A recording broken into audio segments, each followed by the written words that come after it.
Greetings, class. This is Mark Hunley, and I will be discussing the highly controversial North Carolina bathroom bill, House Bill 2, that was signed into law by then Governor Pat McCrory in 2016. What the law said in general was that citizens were not permitted to use public restrooms according to the gender that they associated with, rather, they had to use a restroom according to their biological sex. This bill was rushed through state legislation due to a city ordinance that was passed in the city of Charlotte that would allow people in that city to use the public restrooms according to the gender they associated with. Again, this is a highly controversial bill, and there were major repercussions felt throughout the state as performers such as Bruce Springsteen, someone who I happen to have tickets to a concert to, canceled their shows, costing cities and townships hundreds of thousands of dollars in lost revenues. As well, major sporting events were canceled due to this bill being called discriminatory, toward those of the lesbian, gay, bisexual, and transgender community. Others, such as the American Civil Liberties Union, also spoke up regarding this bill, calling it an extreme bill that undoes all local non-discrimination laws and specifically excludes gay and transgender people from legal protections. The question at hand was, is this discrimination or is this a matter of privacy?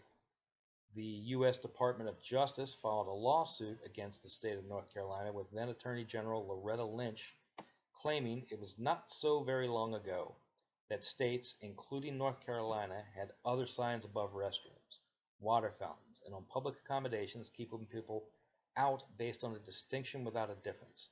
We've moved beyond these dark days. The Department of Justice in a statement said access to sex-segregated restrooms and other workplace facilities consistent with gender identity is a term, condition, or privilege of employment. Denying such access to transgender individuals whose gender identity is different from their gender assigned at birth, while affording it to similarly situated non-transgender employees violates Title VIII, a section of the Civil Rights Act prohibiting discrimination against workers on the basis of sex, race, color, national origin, or religion. As a countermeasure, the state of North Carolina sued the United States government and the Department of Justice, a lawsuit that was eventually dropped by the governor due to substantial costs to the state. During the election of 2016, this particular bill was the rallying card for the Democratic candidate Roy Cooper, and I believe what ultimately won him the election. The bill was eventually repealed by new Governor Cooper upon his election in 2017, and it was replaced by a modified version of the bill, which is still seen as discriminatory by the lesbian, gay, bisexual, and transgender community. What the new bill states is the following.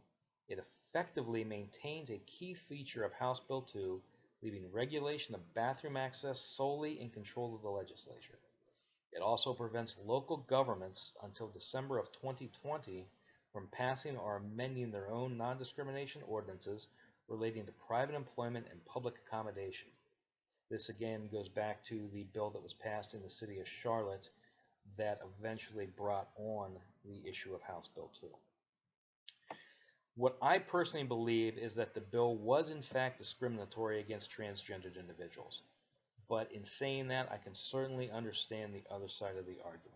There is a privacy issue that is brought up into question.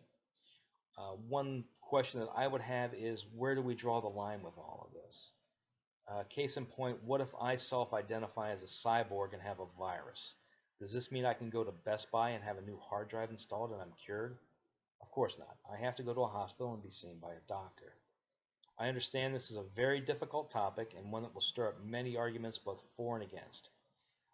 Thank you for hearing me out, and I really look forward to hearing from my classmates on their opinion on this highly controversial topic.